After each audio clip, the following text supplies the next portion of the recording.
ningekuwa kiongozi wa nchi, hao mnaowaita machangudoa hawa au malaya, mimi wangelipa kodi.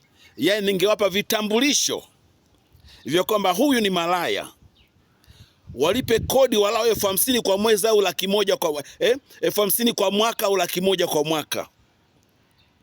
Ningehakikisha kwamba wanalipa kodi na biashara yao inakuwa halali, kwa sababu hawa machangudoa wengi wao ni watoto wa maskini. Yaani wewe fikiria, ni mtoto wako wa kike nyumbani anaweza kaenda kufanya biashara, lakini mabinti wa watu maskini wako tayari kuvua nguo zao ili wapate hela.